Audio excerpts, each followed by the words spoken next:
பிரியமானவர்களே, இயேசுவின் நாமத்தினால் உங்களை வாழ்த்துகிறேன்.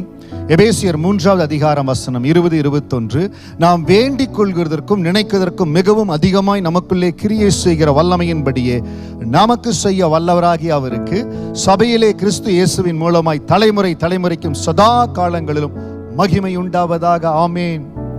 எபேசு திருச்சபைக்கு பவுல் சொல்லுகிறார், நாம் வேண்டிக் கொள்வதற்கு நினைப்பதற்கும் மிகவும் அதிகமாய் நமக்குள்ளே கிரியை செய்கிற வல்லமை.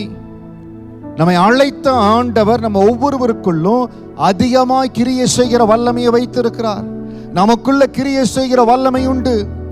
அந்த வல்லமை அறிந்து கொள்ளாம நிறைய நேரம் நம்ம தோல்வியில் இருக்கிறோம், தோல்வி மனப்பான்மையில் இருக்கிறோம், என்னால முடியலன்னு சொல்றோம். கர்த்தர் எதற்குத்தான் என்னை இந்த இடத்துல வைத்தாரோ, ஏன் இந்த இடத்துல இருக்கிறேன்? அருமையான சகோதரனே சகோதரியே, நீங்கள் இருக்கிற இடம், கர்த்தர் உங்க கரத்துல கொடுத்திருக்கிற அதிகாரம், எந்த காரியத்திற்காக கர்த்தர் உங்களை இருக்கிற இடத்துல வைத்திருக்கிறாரோ அந்த இடத்துல ஒரு தேவ திட்டம் இருக்கிறது. அந்த இடத்துல கர்த்தர் உங்களை கொண்டு ஒரு புதிய காரியத்தை செய்ய போறார். நீங்க சோர்ந்து போகக்கூடாது. நமக்குள்ளே எனக்குள்ளே கிரியை செய்கிற ஒரு வல்லமை இருக்கிறது, என்னை நடத்துகிற ஒரு வல்லமை இருக்குது. நான் இந்த இடத்துல இல்ல, அவர் என்னை கொண்டு வந்திருக்கிறார், அவர் என்னை இயக்க போகிறார். யாரெல்லாம் பரிசுத்த ஆவியினால் இயக்கப்படுகிறீங்க நீங்க சொல்லணும், இந்த இடத்துல நான் செய்யறது இல்ல, எனக்குள் இருக்கிற ஆவியானவர் செய்கிறார். இந்த வார்த்தையை சொல்லி பாருங்களே. நீங்க இருக்கிற இடத்துல, நீங்க இருக்கிற அதே இடம் தான், உங்களை சூழ்ந்திருக்கிற மனிதர்கள் தான் அதே.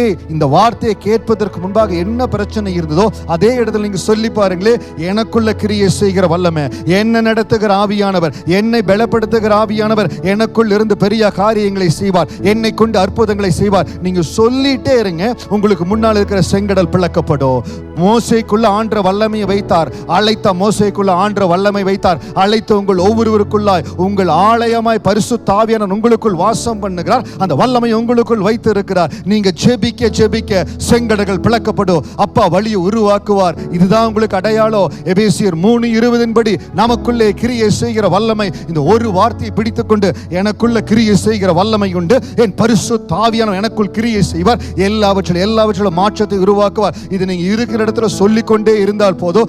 எவ்வளவு இருள் உங்களை சூழ்ந்திருந்தாலும் இந்த வார்த்தை வெளிப்பட வெளிப்பட இது ஜீவனுள்ள வார்த்தை, இது அபிஷேகிக்கப்பட்ட வார்த்தை. இந்த வார்த்தையை சொல்லுகிற ஒவ்வொருவரும் அந்த நித்திய ஜீவனுக்குண்டான அந்த வெளிச்சத்தை பெற்றுக்கொள்ள முடியும். அப்பா உமக்கு ஸ்தோத்திரம். ஆவியானவரே, இந்த வார்த்தையை யாரெல்லாம் உச்சரிக்கிறாங்களோ, யாரெல்லாம் அதை சொல்லி ஜெபிக்கிறாங்களோ, இப்பொழுதே யாரெல்லாம் அந்த ஆவியில ரிசீவ் பண்ணி ஆண்டவரே ஆண்டவரே எனக்குள்ள கிரியை செய்கிற வல்லமையின்படி என்னை விடுதலையாக்கும் சொல்றாங்களோ, இவர்களை சுற்றி இருக்கிற இருள் இயேசுவின் நாமத்தினால விலகும்படியா ஜெபிக்கிற, இவர்களை சுற்றி இருக்கிற தடைகள் இயேசுவின் நாமத்தினால விலகும்படியா ஜெபிக்கிற என் தேவனுடைய வலதுகரம் இவர்களுக்காய் பராக்கிரம் செய்வதற்காய் ஸ்தோத்திரம். இவர்களை உணர்ந்து கொள்ளட்டும், இவர்களை இயக்குகிறவர் பரிசுத்த ஆவியானவர். இவங்க தானா அந்த இடத்துல இல்ல, என் பரிசுத்த ஆவியானவர் இவர்களுக்காய் இருக்கிறீங்க.